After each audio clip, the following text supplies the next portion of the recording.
ধর্মনগর স্টেশনে মর্মান্তিক মৃত্যু। এক বুক আনন্দ নিয়ে মেয়েকে বিদায় জানাতে স্টেশনে এসেছিলেন বাবা, কিন্তু কে জানতো এই বিদায় হবে শেষ বিদায়। ধর্মনগর রেল স্টেশনে ঘটে গেল এক অত্যন্ত বেদনাদায়ক দুর্ঘটনা। রানী কমলাবতী এক্সপ্রেস থেকে নামতে গিয়ে ট্রেনের চাকার নিচে পড়ে প্রাণ হারালেন এক অসহায় বাবা।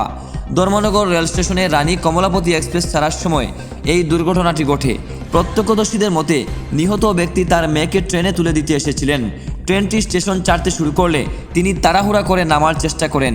দুর্ভাগ্যবশত নিয়ন্ত্রণ হারিয়ে তিনি ট্রেন এবং প্ল্যাটফর্মের মাঝখানে পড়ে যান।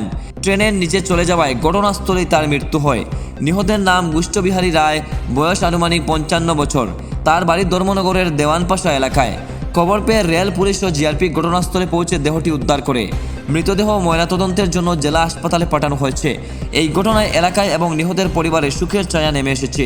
ট্রেন থেকে চলন্ত অবস্থায় নামা বা ওঠার ঝুঁকি যে কতটা ভয়াবহ হতে পারে এই ঘটনা আবারও তা প্রমাণ করলো। পরিবারের একমাত্র বাবাকে হারিয়ে এখন দিশেহারা পুরো পরিবার। একজন কানলেন, ওনার কি কোনো পরিচয় পাওয়া গেছে? হ্যাঁ, পাওয়া গেছে। ওনার নাম গুষ্ঠবিহারী রায়, বয়স 55-50 এরকম হবে। ওনার বাড়ি দেওয়ানপাশাতে। উনি সম্ভবত মৃত।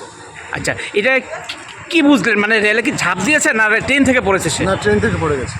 যেই জাত দেয়নি, ওনার মেয়ের জামাইয়ের সঙ্গে কথা হয়েছে। উনি বললেন যে ওনার মেয়েকে নাকি উনি সিওপ করতে গিয়েছিলেন, নামার সময় ওই সিঁড়ির ট্রেনের স্টেপের মধ্যে হয়ে ট্রেনের ট্র্যাপ হয়ে গেছে।